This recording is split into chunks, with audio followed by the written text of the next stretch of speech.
말씀, 새 첫마디의 말씀은 보여줄 땅으로 가라라고 하는 제목을 가지고 함께 은혜를 나누고자 합니다. 여러분, 이 말씀은 오늘 함께 읽었던 말씀은 잘 알려져 있는 말씀이고 우리가 많이 들었던 말씀인데, 하나님께서 아브라함에게 나타나셔서 유명한 하나님의 말씀을 주신 거죠. 약속의 말씀을 주셨는데, 약속의 말씀을 주시기 전에 아브라함을 먼저 부르셨습니다. 그리고 난 다음에 하나님께서 아브라함에게 무엇인가 요구를 합니다. 요구를 하시면서 하나님의 약속을 주셨던 말씀이 오늘 본문의 핵심이라고 볼 수가 있다라고 하는 것인데요, 하나님께서 아브라함에게 부르시면서 무엇을 요구했을까라고 하는 말씀이 오늘 저와 여러분이 함께 읽었던 1절에서 소개를 하고 있습니다. 자, 1절을 보게 되면 이렇게 이야기합니다. 여호와께서 아브라함에게 이르시되 너는 너의 무엇을이라고 그러죠? 고향과 친척과 아비집을 떠나라 라고 말씀하십니다. 지금 너희가 지금 현재 있는 곳에 너의 본토와 친척과, 옛날 성경으로 말하면 본토와 친척과 아비집을 떠나라고 하는 하나님의 명령을 내리시게 되죠.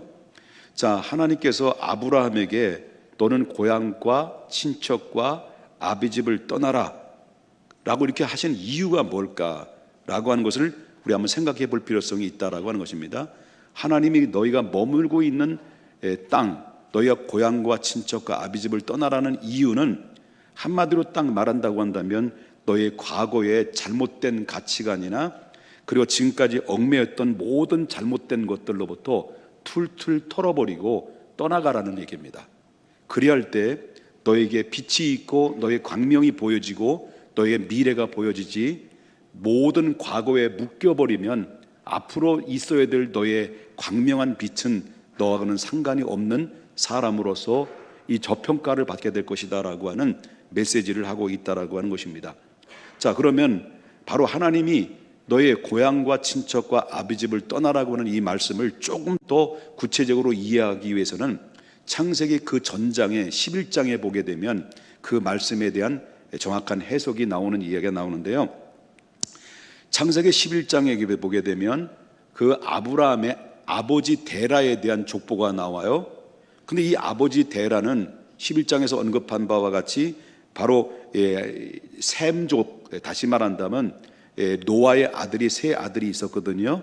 그 아들이 세 아들 중에서 바로 뭐냐면 셈과 함과 야벳이 있는데, 이 데라는 그 첫 아들인 이 셈의 족속인 10대손으로 태어난 분이다라고 하는 것이죠.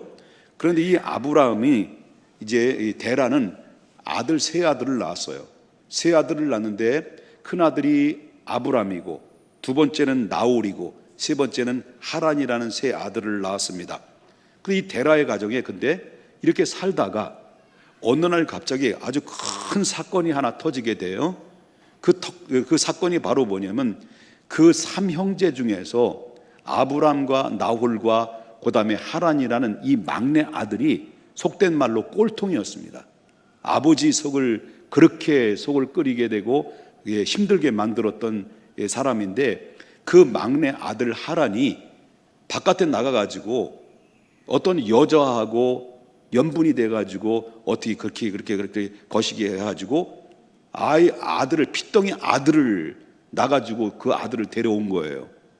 그 아들을 데려왔는데 그 하란의 그 여자는 데려오지 않고 혼자 그 막내 아들이 아들을 낳아가지고 피덩이를 들고 자기 아버지 데라의 집으로 찾아오게 된 거죠. 그러니까 기가 막힌 거죠. 엄마도 누군지도 몰라요. 그렇게 해서 그 아들을 데려와서 그 아들의 이름을 져줘야 되잖아요. 이름을 져야 되니까 그 이름을 바로 롯이라는 이름으로 져준 거예요. 그런데 아브라함은 이제 이 데라는 결국 어떻습니까? 지금 기가 막힌 일들이 벌어지게 되니까, 그래서 이 더 큰 문제는 바로 뭐냐고 말한다면 그 막내 아들, 그 꼴통인 그 막내 아들이잖아요. 그 막내 아들 하란이 갑자기 죽어버린 거예요. 그러다 보니까 하란의 아들이었던 롯은 엄마 얼굴도 본 적도 없고 아빠도 이제 죽었고, 그러니까 졸지에 이 롯은 고아가 되고 말은 거예요. 그래서 데라는 급하게 이제 남아있는 두 아들을 안 되겠다. 그래가지고 두 아들들을 바로 아브라함과 나홀을 장가를 시켜버린 거죠. 결혼을 시킨 거예요. 결혼해서 이제 시켰는데 시간이 지났는데도 또 다른 문제가 발생이 돼요. 그런 장자가 누구냐? 데라의 아들 장자가 누구라고 그랬어요? 아브라함이라고 그랬잖아요. 이 아브라함이 장자인데도 세월이 지나면서도 불구하고 나이가 75살이 됐는데도 불구하고 장자가 아들을 낳지를 못하는 거예요. 자식이 없는 거예요. 그러다 보니까 이래서 저래서 속을 끌었던 이 데라는 도대체 고향 땅에서 더 이상 살 수 있는 용기와 그리고 자신감이 없다 보니까 이 자녀를 데리고 어디로 가냐면 이제 갈대아 우르에서 여러분 알다시피 바벨론의 경계선이라고 하는 하란으로 이제 이사를 하게 되죠. 그 이사를 해서 거기서 머물고 있는데, 그런데 결국 어떤 일이 벌어지냐면 거기에 이 하란이라는 지역에서 아버지 데라가 또 죽고 마른 거예요. 그러니까 아브라함의 입장에서 볼 때는 기가 막힌 거죠. 고향 땅을 떠났는데 아버지 따라. 근데 아버지가 달랑 돌아가셨어요. 이제는 달랑 남은 것이 둘째 아들은 어디 갔는지 몰라요. 이제 이 고향 땅이 떠나서 하란이라는 지역에서 달랑 누구만 남은 거냐면 아브라함과 조카, 어린 조카 롯만 남은 거죠. 그러니까 이 객지의 생활 속에서 이렇게 너무 고생스럽고 있다 보니까 이 아브라함의 인생은 한마디로 말하면 꼬일 대로 꼬일 인생으로 바뀌고 말한 거예요. 여기까지 이해되셨습니까? 자, 이런 상황에서 그래서 아브라함은 이제 더 이상 머물 수가 없는 거예요. 갈 데도 없는 거예요. 인생이 꼬일 때도 이렇게 꼬이나. 자, 고향 땅을 떠났지, 자식은 없지, 그리고 또한 아버지는 돌아가셨지, 달랑 혹덩이 그 롯 조카를 또 나한테 맡겨줬지. 그러니까 지금 이 사면초가라고 하는 문제가 발생이 되는 상황에 이르게 됐죠. 그래서 이 아브라함은 이 고민 끝에 고향 땅으로 다시 돌아가자. 아무래도 여기보다 거기가 낫겠지 하고 고향 땅으로 다시 돌아가려고 갈대 우르에 향해서 가려고 할 때 바로 그때 바로 하나님께서 아브라함에게 딱 나타나신 거예요. 딱 나타나셔가지고 아브라함에게 이렇게 말씀을 하셔요. 아까 읽었던 1절을 다시 한번 보겠습니다. 여호와께서 아브라함에 나타나셔서 아브라함에게 이르시되 너는 너의 어디와 고향과 친척과 아비 집을 떠나 내가 내게 보여줄 땅으로 가라. 지금 아브라함은 어디로 가려고 하는 거예요? 자기가 살았던 고향 땅으로 가고자 하는 거예요. 그 갈대아 우르라고 하는 고향 땅은요, 바로 어떤 장소냐면 우상이 들끓어 있는 장소입니다. 귀신을 섬기는 장소였어요. 이 아브라함의 고향은 귀신을 섬기는 장소였고 아브라함과 데라도 우상을 만드는 장사를 했던 사람이에요.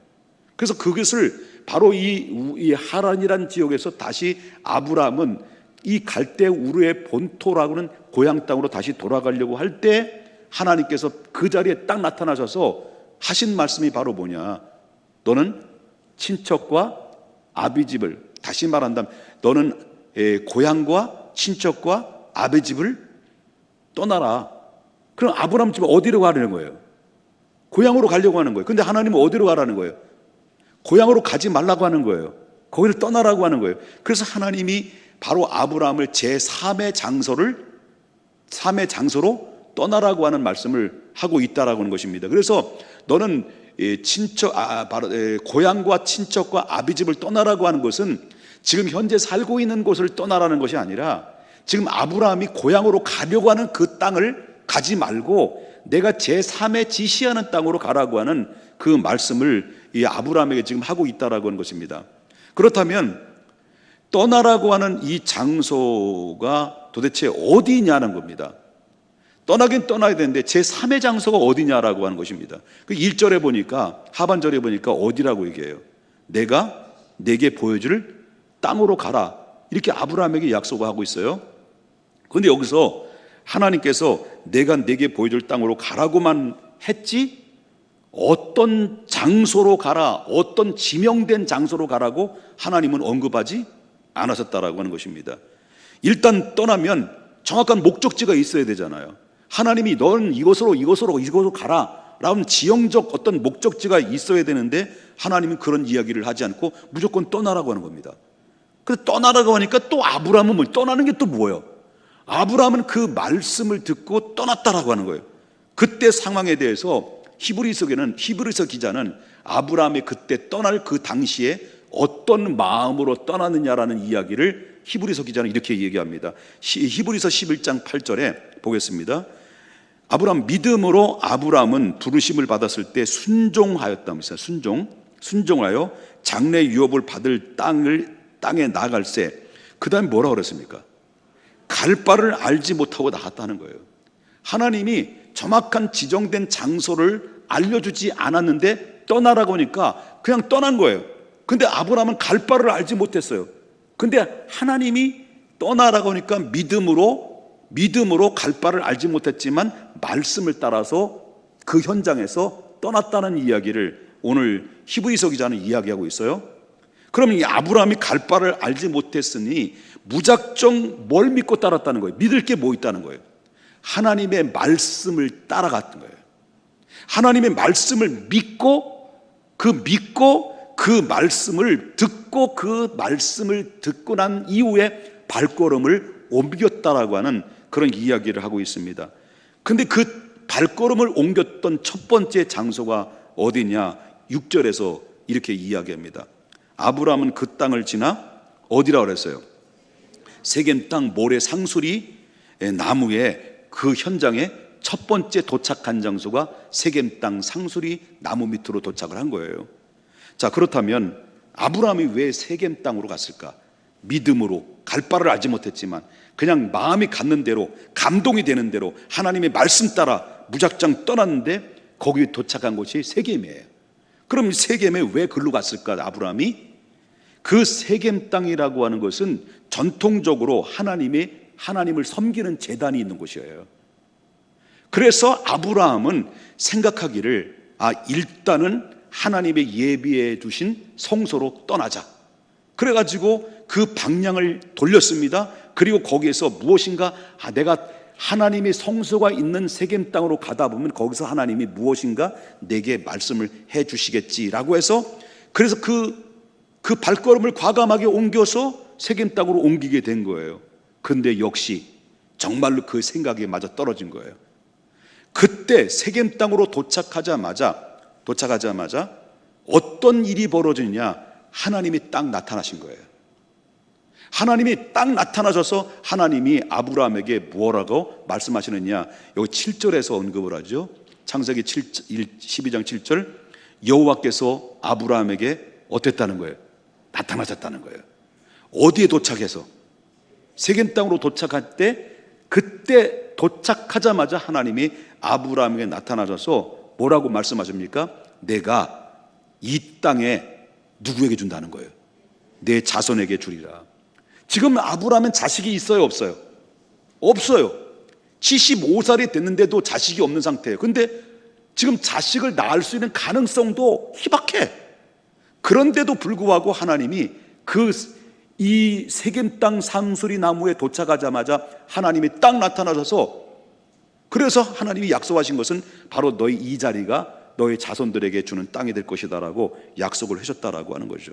그러니까 1차 목표 지역으로 갔는데 그것을 하나님이 아브라함에 나타나셔서, 그리고 아브라함에게 축복의 말씀을 주시는데 그것이 바로 너희 자손이 있게 될 것이고 이 땅이 너희 자손들의 땅이 될 것이다라고 약속을 하셨어요. 알고 보니 그 땅 지역이 어디예요?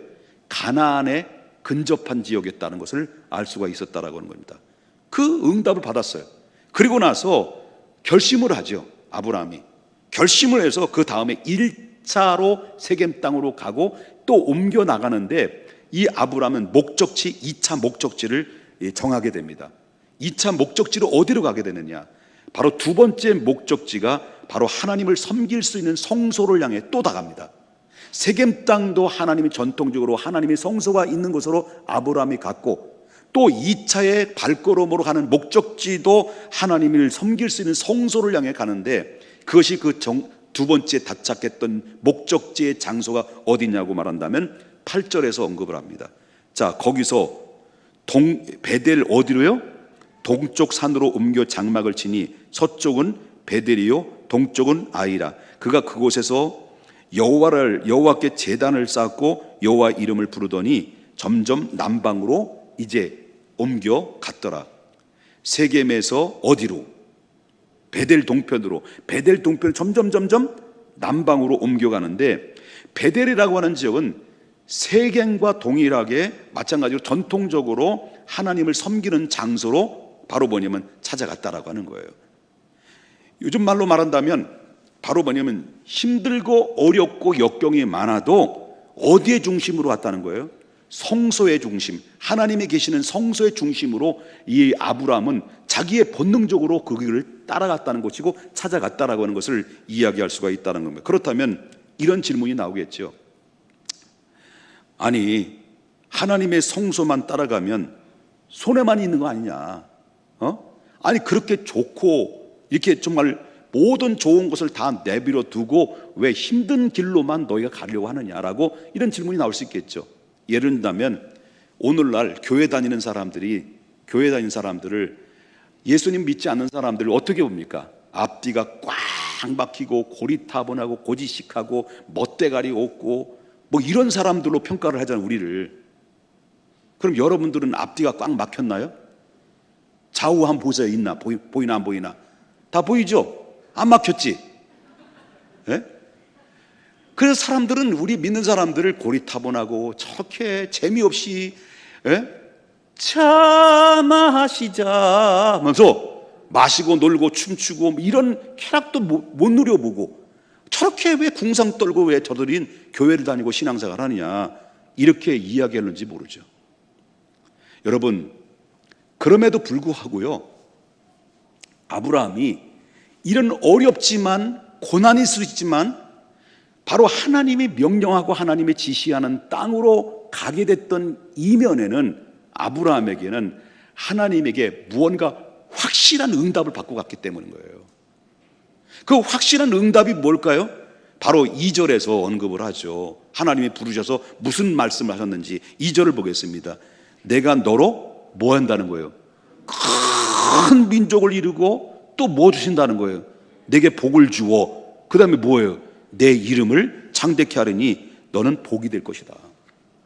하나님이 그 약속의 말씀을 아브라함에 턱커덕 준 거예요. 그래서 아브라함을 허락하신 그 말씀을 믿고 그 현장을 떠나게 돼서 그 믿음을 가지고 믿음 따라 말씀 따라 그는 장소를 옮기게 되는 그런 환경에 이르게 됐습니다. 그러나 아브라함은 지금까지 한마디로 말한다면 징그럽게 복 없이 살았던 사람이에요. 아니, 복이 없어도 그렇게 복 없이 살아가느냐라고 했을 만큼 그런 가운데 고향 땅을 떠났지요.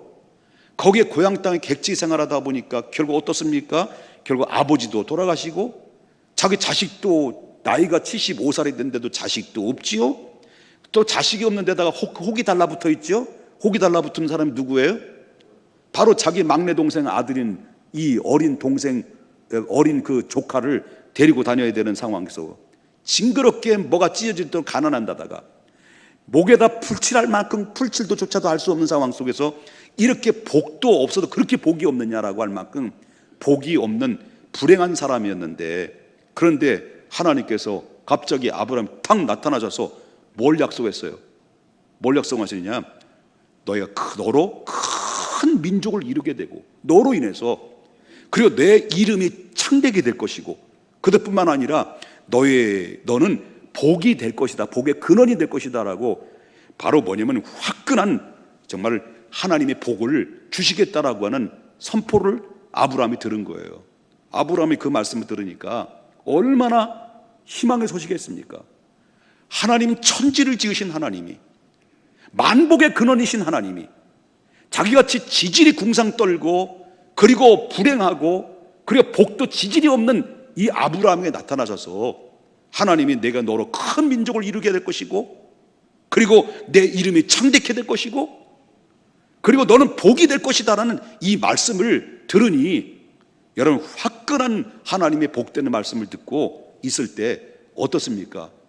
그는 힘이 생기게 된 거죠. 하나님 약속의 말씀을 믿게 된 거죠.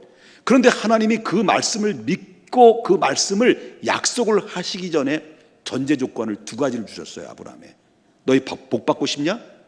너희 축복의 사람이 되길 원하냐? 다시 말한다면 내가 너로 큰 민족을 이루고 그리고 너는 너의 이름이 창대케 될 것이고 너는 복이 될 것인데 너희 이것을 받기를 원하느냐? 예, 받기를 원하지요. 그렇다면 전제 조건 두 가지가 있다. 이거 지켜라. 그게 바로 뭐냐면 고향 땅을 떠나라는 거예요. 그 두 번째는 바로 하나님이 지시하는 방향으로 가라는 거예요. 이것이 바로 전제 조건입니다.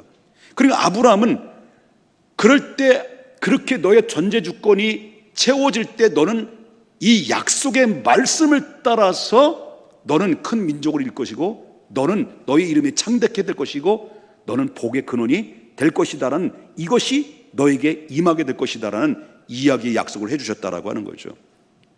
자, 그 말을 듣고 아브라함의 반응이 뭐냐? 하나님 약속은 주어졌지. 하나님 요구 조건은 두 가지를 제시하고 있지. 자, 그 말씀을 들었던 아브라함의 반응이 뭐냐? 4절에서 어떤 액션을 취합니까? 자, 4절 보겠습니다. 아브라함이 뭘 따랐다고요? 여호와의 말씀을 따랐다는 거예요. 말씀을 따랐다는 것은 뭡니까? 하나님이 축복이 던져졌고 약속을 던져줬고 그 약속을 쟁취하기 위해서 그 말씀을 믿고 그 말씀의 약속이 하나님의 약속인 줄 믿고 그는 말씀을 따라갔다는 거예요. 어떤 지정된 장소로 따라갔다는 것이 아니라 매 순간마다 하나님이 나에게 들려주는 말씀을 그 말씀을 새겨듣고 마음판에 새기고 흘려보내지 않고 차곡차곡 그 말씀을 따라 순종하면서 점점 남방으로 향해서 옮겨갔다라는 이야기를 하고 있는 거예요. 이해되시는지 모르겠네요. 아브라함은 여호와의 말씀을 따라갔는데 어떻게 따라갔을까요? 말씀을 따라가긴 따라갔는데 어떻게 따라갔을까요? 그 약속의 말씀을 한 점의 의심 없이 믿고 따라갔다라고 하는 거예요. 그리고 여호와의 말씀을 따라갔을 때 따라가면 떠났잖아요. 가라. 하나님이 감동되는 말씀을 따라서 옮겨갔잖아요. 그러면 어떤 결과가 임해야 되겠습니까? 하나님이 약속한 대로 바로 화끈하게 뭔가 축복해 주셔야 되잖아요. 그런데 어떤 결과가 나왔을까요? 성경을 자세히 보게 되면 하나님께서 화끈하게 복을 주신다고 해놓고 아브라함이 장소로 옮길 때마다 어때요? 하나님이 화끈하게 주시지 않았어요. 그냥 찔끔 조금씩 하나님이 감질나게 주셨다는 거예요. 요만큼 가면 여기서 찔끔 하나님 주시고 또 저만큼 가면 하나님께서 여기서 좀 찔끔 복을 주시고 그래서 하나님이 화끈하게 한꺼번에 팍 주신 것이 아니라 하나님께서 장소를 옮길 때마다 약속하시고 거기에 관련된 하나님의 용량의 축복을 내려줬다는 거예요. 이걸 가지고 신학적인 용어로 뭐라고 말하냐면 바로 분할성취다. 분할성취 이렇게 얘기해요. 그러면 이건 조금씩 분할해서 하나님이 우리에게 성취해 주신다. 한꺼번에 하나님께서 왕창 주자장창 그냥 바로 배가 터지도록 하나님이 무언가 우리의 제시인 것이 아니라 하나님께서 분할해서 쪼개가지고 하나님께서 조금씩 체험을 하도록 아브라함에게 공급해 주셨다라고 하는 이것이 하나님이 우리를 향한 믿음의 공식이다라고 하는 거죠. 자, 분할 성취의 이유는 뭘까요? 왜 하나님께서 한꺼번에 화끈하게 약속하신 대로 그냥 정말 통 크게 하나님이 주시지 않고 왜 분할 성취하시는 이유가 뭘까? 그 이유는 내가 요만큼 나갔어요. 근데 요만큼 나갔는데 하나님이 요만큼 응답을 해주신 거예요. 그러면 신기하네? 우리 생각할 때 신기하다. 내가 믿음으로 나가기만 하면 내가 요만큼 믿음으로 나갔는데 하나님이 나에게 응답을 해주시네. 요렇코롬 이런 사실들을 뭐예요? 우리는 믿음 생활하다 보면 체험을 하잖아요. 예? 체험을 안 해봤어요? 하나님이 기도하고 예배하고 오면서 하나님 앞에 요렇코롬 하나님 앞에 순종하게 나갔는데 하나님이 이게 응답을 체험을 안 하셨어요? 그럼 체험 안 하시면 예수 믿는 사람이라고 얘기를 하질 말아야 돼. 체험했잖아. 또 모르는 척 했더래요. 체험하고 살잖아요, 우리는. 내가 이렇게 이만큼 갔는데 하나님이 요만큼 응답을 해주셔요. 그러다 보면 우리는 어떻게 되냐? 내가 믿음으로 나가기만 하면 하나님이 응답하시는구나. 이런 사실들을 조금씩 체험하기 시작하면서, 그리고 다음에는 또 다른 약속의 말씀을 믿고 또다시 하나님의 응답으로 나가는 그런 체험들이 이렇게 이루어지면서, 하나님은 우리가 믿음으로 나아갈 때 하나님은 반응하시는구나. 내가 한 발자국 옮길 때마다, 두 발자국 옮길 때마다 하나님은 모르는 척 하는 것이 아니라, 내가 움직이면 움직일수록, 믿음으로 나가면 나갈수록 하나님은 나에게 이렇게 반응하시는구나 라고 하는 것을 우리가 체험을 하게 되는 거죠. 내가 순종하면 하나님 약속대로 응답하시는 하나님이구나. 이렇게 작은 약속들이 모아가지고 응답이 성취가 되면 어떻게 됩니까? 어떤 일이 벌어집니까? 믿음의 부피가 커지게 되는 거죠. 여러분, 믿음의 부피가 커지기 시작하면서 작은 것을 믿었던 사람이 점점 체험을 통해서 더 큰 것을 믿게 되는 거죠. 그래서 여러분, 예수 믿는 맛이 나오는 거예요. 여러분, 예수 믿고 응답받는 맛을 느끼게 되는 거예요. 거기에 나타나는 성취감, 희열. 여러분, 세상 사람들이 우리들에게 감히 저 사람, 예수 믿는 사람 고리타분해, 앞뒤가 꽉 막혔어, 고지식해, 이렇게 이야기한다 하더라도 우리는 그들이 체험할 수 없는 어마무시한 하나님의 영적인 세계 속에서 우리는 경험하는 사람들이 믿음의 순례자들이 아니냐는 거예요.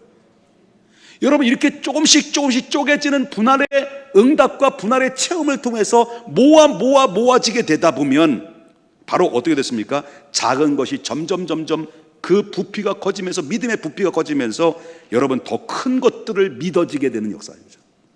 그러다 보면 바로 앞에 있었던 것들이, 바로 앞에 있었던 사람들이 저 멀리 있던 것도 믿게 되는 것이고요. 그러면 이젠 결국 내가 보이는 것만이 세계가 전부인 줄 알았던 내가, 바로 이 땅의 전부인 줄 알았던 내가 하나님의 은혜를 조금씩 채우고 분할적인 은혜로 체험을 하다 보니까 이 땅에 보이는 세계가 전부가 아니라 바로 영적인 세계, 보이지 않는 영적인 세계도 있구나.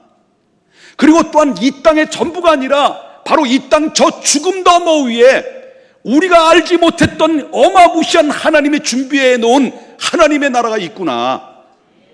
이런 사실들은 바로 우리가 분할 성취라고 하는 하나씩 쪼개지는 그런 가운데 응답이 모아지고 믿음의 부피가 커지면 커질수록 여러분들이 바로 우리가 하나님의 나라가 더욱더 심해졌던 것들이 더 확실하게 보여주게 되고, 우리의 소망과 믿음과 감격이 더욱더 차고 넘치는 그 엄청난 부피가 커지는 역사 속에서는 바로 믿음의 말씀을 따라 한 발 한 발 움직여서 체험할 때 얻어지는 그 엄청난 체험이라는 것을 여러분 믿으셔야 될 줄 믿는 거예요. 그러니까 제가 목사가 됐어도 35년이 됐는데도 제가 지루해하지 않고 기뻐하고 감사하고 목회를 하잖아요.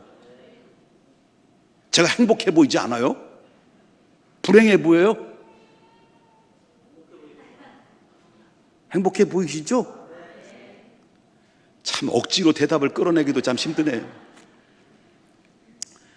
여러분, 그래서 대학 다 졸업하고 대학원 졸업하고 그럼에도 불구하고 다 그거 내려놓고 하나님의 부름 받들어 선교사로 떠나고 저 아프리카 미지의 세계까지 들어가서 그들에게 헌신하고 봉사하는 이유가 뭘까요?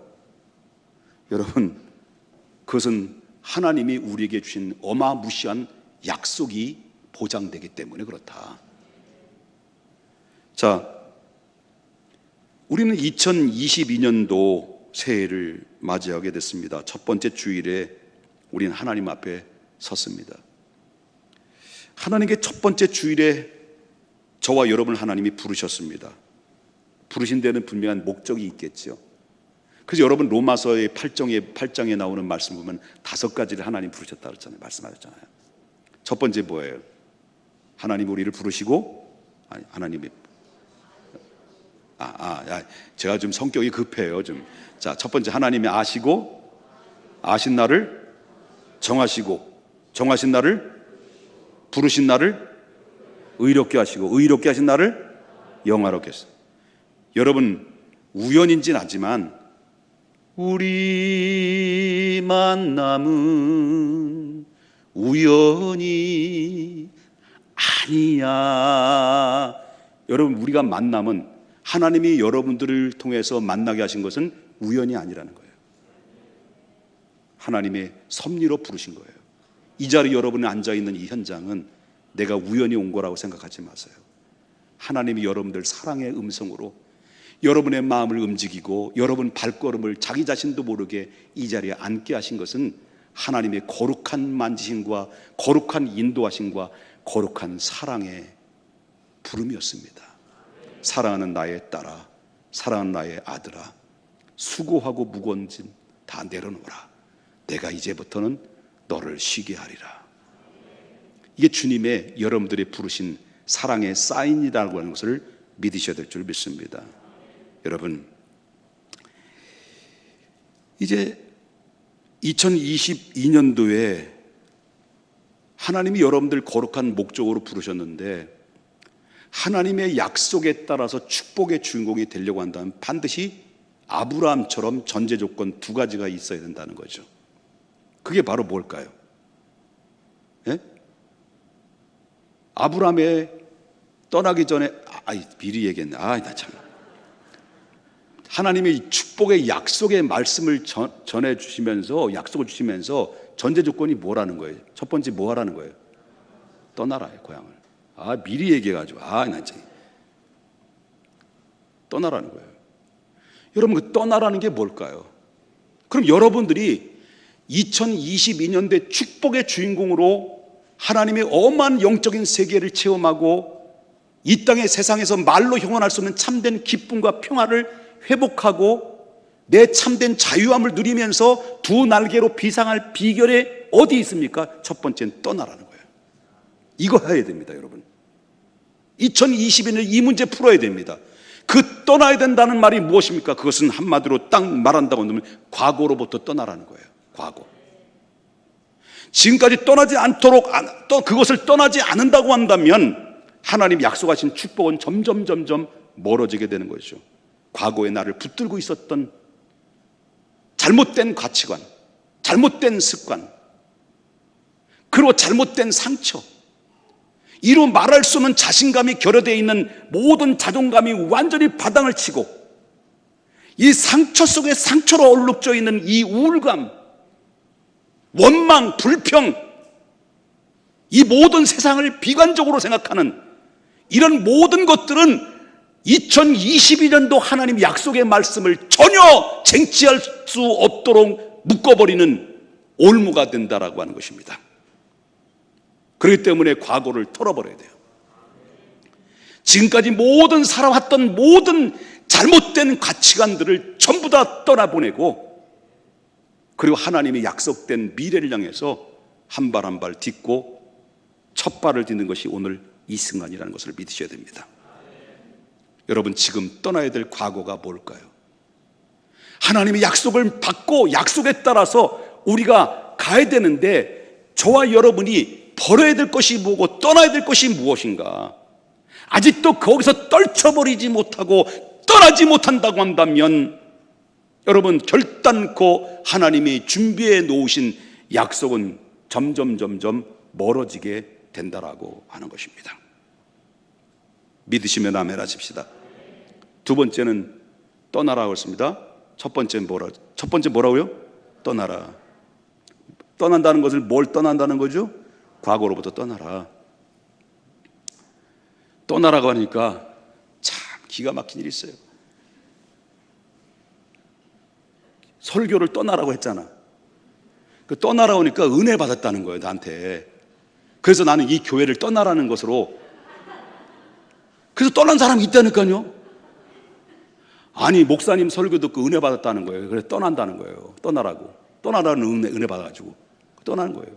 그래서 좀 내가 제발 제가 12월 달 되면 이 목회자 라마단 기간인데 제발 좀 나한테 좀 전화도 하지 말고 좀 밥 먹자고 얘기 좀 하지 마라.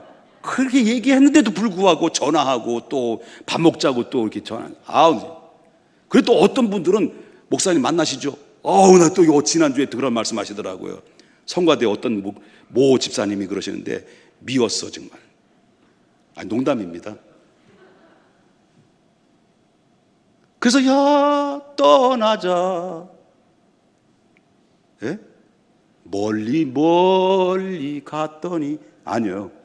가까이 가까이 가까이 가까이 주님이 부르심이에요. 이럴 때는 아멘 하면 참 좋을 텐데. 그래요. 여러분, 두 번째는 경고를 향해 달려가라. 2022년도에 하나님의 말씀을 붙들고 뭘 가라는 거면 믿음으로 나아가라. 그럴 때 진정한 축복이 내 것으로 쟁취하게 된다. 우린 새해가 되면 단골 메뉴의 인사가 있죠. 새해만 되면 단골 메뉴의 인사가 뭐예요? 좌우 옆분과 인사 나눕시다. 단골 메뉴 다 같이 시작.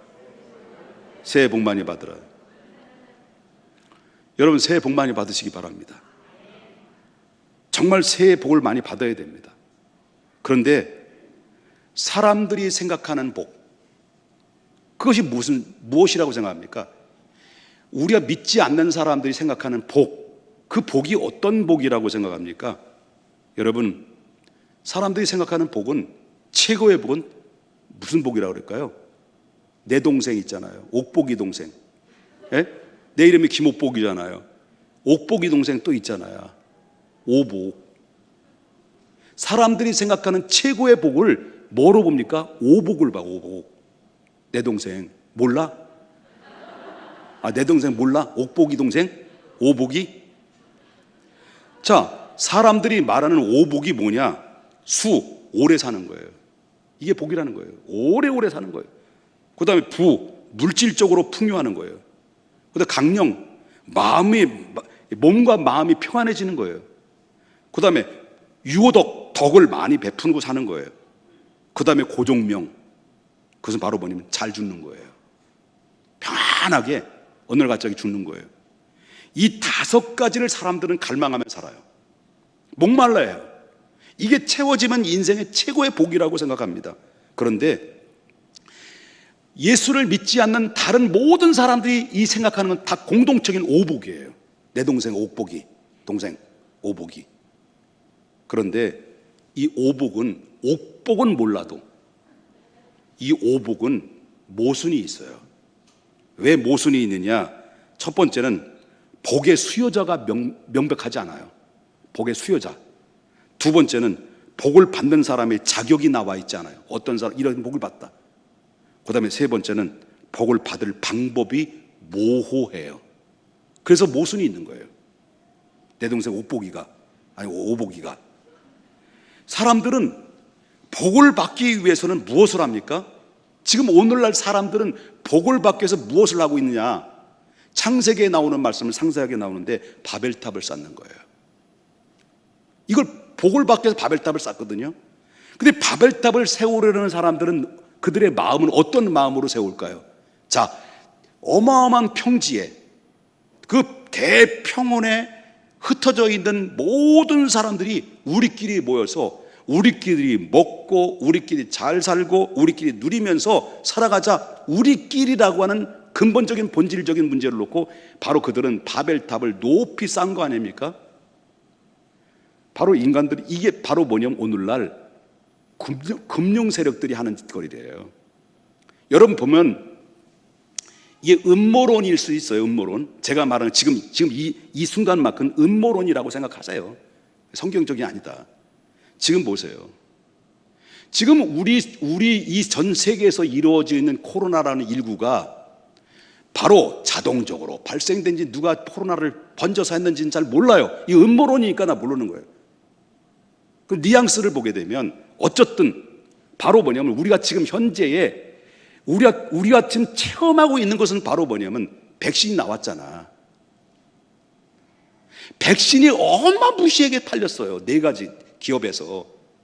아젠, 모르나, 바이든, 그 다음에 뭐예요? 안셈 뭐 또 있잖아요. 네 가지의 제약회사가 모든 상권을 다 차지하고 상관해서 전 세계 백신을 공급해주고 엄청나게 돈을 벌었죠. 그것도 한 번 맞아요? 두 번 맞았잖아. 그것도 두 번 맞아요? 세 번 맞았지. 그럼 거기서 얻어지는 백신을 팔아먹어서 얼마나 돈을 벌었을까? 그 다음에 또 뭐 팔아먹을까? 예? 치료약 나오잖아, 치료약. 그 치료약을 또 팔아먹어요. 여러분, 마스크 엄청나게 팔렸어요. 백신 엄청나게 나갔어요. 이게 네 번째 또 맞아요. 또 많이 나오잖아요. 자, 그러면 누가 이 모든 이득을 취하고 있을까요? 다른 거 없어요. 그들의 목적은 뭐예요? 많은 돈을 전 세계에 끌어모아서 권력을 장악하는 거예요. 이게 바로 일루미나티들이에요. 이게 프리메이슨들이에요. 일명 두루아지요. 그래서 결국 어떻습니까? 그들의 목적은 신세계 정부를 만드는 거예요. 이게 바벨탑을 쌓자 이거예요. 이게 음모론입니다. 음모론이 생각하세요. 그냥 흘려보내시든 믿든지 여러분 알아서 하세요. 근데 여러분 보세요. 성경의 요한계시록 13장에 보면, 요한복음 13장에 보면 지혜 있는 자는 수를 세워라. 오른손에 표시를 달지 않으면 매매할 수 없다고 그러거든요. 여러분 보세요. 백신 안 맞으면 이제는 발표해서 얼마 안 됐어. 발표한 지 얼마 안 됐어요. 우리 큰딸이 정보를 얘기해 줬는데요. 마트도 못 가. 백신 안 맞으면. 거래 못 하는 거예요, 이제는. 예?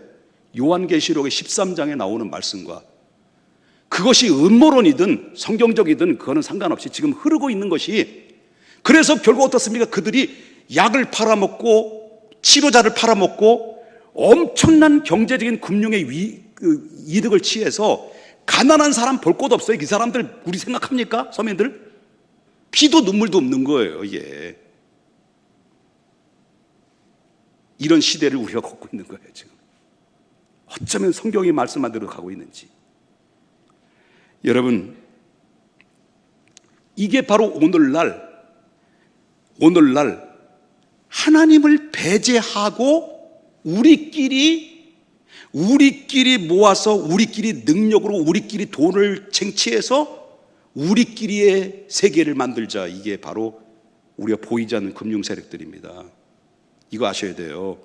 눈 똑바로 보고 이 세계를 바라봐야 돼요. 여러분, 오늘날 이들이 하나님이 있습니까? 하나님이 없어요.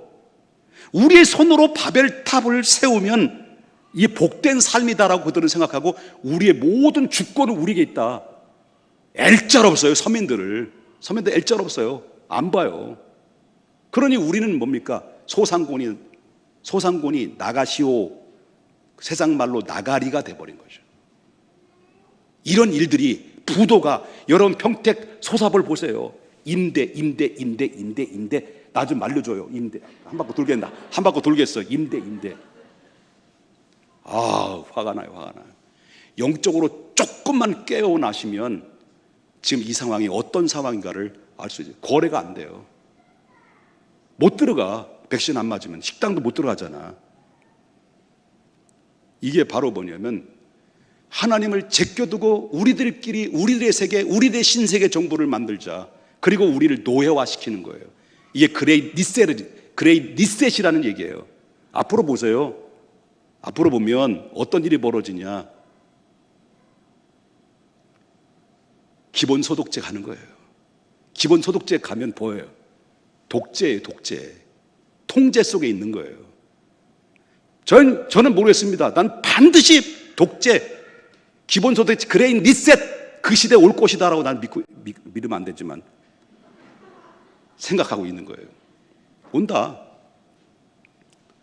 하나님을 제껴두고 오늘 이 시대는 지금 뭐 하고 있습니까?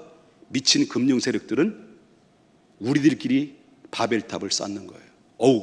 12시 넘었네. 큰일 났네. 좀 더 해도 돼요? 그런데 하나님은 뭐예요? 노라고 그래요. 그런데 너희들께 진정한 복이 어디 있느냐? 정말 진정한 복은 복의 근원이신 하나님을 인정하고 불신앙으로부터 떠나는 게 복이다.